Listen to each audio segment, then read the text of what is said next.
2025 সালের এই মে মাসে ভারত পাকিস্তানের মধ্যে যে যুদ্ধ সংঘটিত হয়েছে, এই সময়তে ফেসবুকের ওয়ালে একটি পোস্ট আমরা সবাই দেখতে পেয়েছি এবং সেটা মনে হয়েছে একটি ভীষণ শিক্ষামূলক। আমিও সেটা শেয়ার করেছি আমার ফেসবুকে। সেই পোস্টটি আমি আজকে আপনাদের শোনাতে চাই। প্লেনে উঠেছি, দিল্লি যাচ্ছি, প্রায় 2 ঘন্টার রাস্তা। ভেবেছিলাম চুপচাপ বসে বই পড়ব একটু, আর মাঝপথে একটুখানি চোখও বুঝব।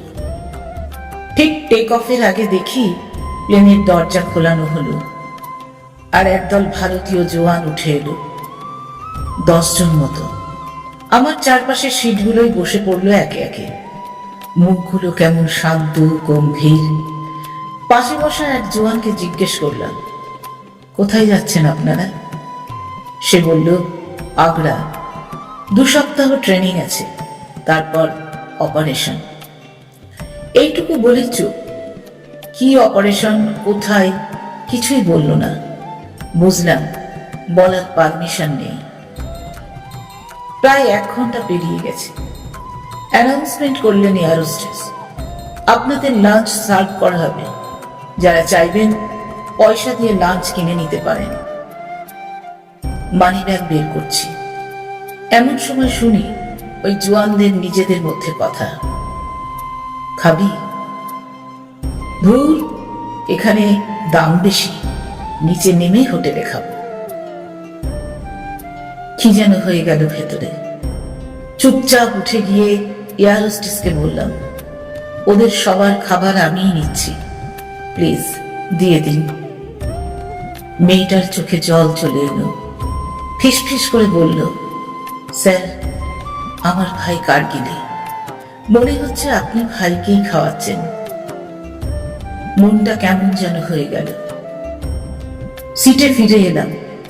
8 ঘন্টা কাটতে না কাটতেই ওদের সবার হাতে খাবার পৌঁছে গেল। কিছুটা অবাক হলেন ওনারা, কি ভাবলেন জানি না। খাবার বাক্স খুলে খেতে শুরু করলেন। দেখে বোঝা যাচ্ছিল ক্ষুধার্ত।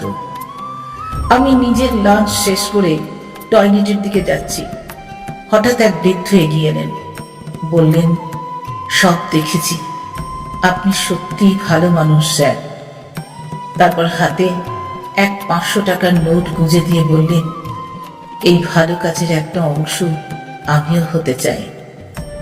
আমি কিছু বলতে পারার আগেই নিজের সিটে ফিরে গেলেন ভদ্রলোক।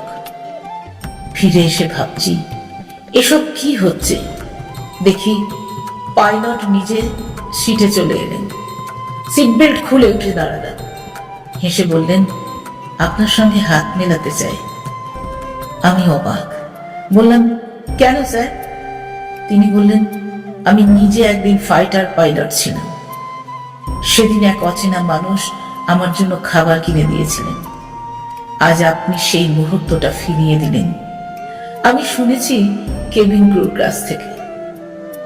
হঠাৎ করে চারপাশে হাততালি পড়ে গেল। আমি একটু লজ্জা পেলাম, কারণ আদতে কিছুই করিনি। মন চেয়েছিল তাই করেছিলাম। হাততালির জন্য তো করিনি কিছুই। কিছুক্ষণ পর এক 18 বছরের মতো ছেলে হেসে এগিয়ে এলো, হাত মেলালো। তারপর এক টুকরো কাগজ গুঁজে দিল হাতে। কেমন একটা ঘোরের মধ্যে ছিলাম। বিমান নামলো, মাল নামাচ্ছি। এমন সময় এক ভদ্রলোক চুপচাপ আমার পকেটে কিছু একটা ঢুকিয়ে দিয়ে হন্তদন্ত হয়ে চলে গেলেন। আরো একটা নোট।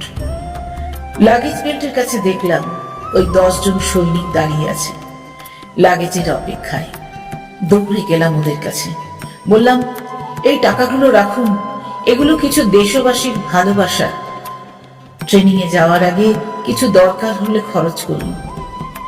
আপনারা আমাদের জন্য যা করেন, এই সামান্য টাকা দিয়ে তার দাম চোকানো যায় না। আপনাদের প্রতি কৃতজ্ঞতা জানাতে এসেছি শুধু। ওরা চুপ করে দাঁড়িয়েছিল, কারো চোখে জল, কেউ হাসছিল। এক ফ্লাইট দেশবাসীর ভালোবাসা নিয়ে ওরা এবার এগিয়ে যাবে। গাড়িতে উঠলাম, চোখ বন্ধ করে প্রার্থনা করলাম, ভগবান এদের যেন ভালো রেখো। এরা তো প্রাণ হাতে করে মৃত্যুর দিকে হেঁটে যায় দেশের জন্য।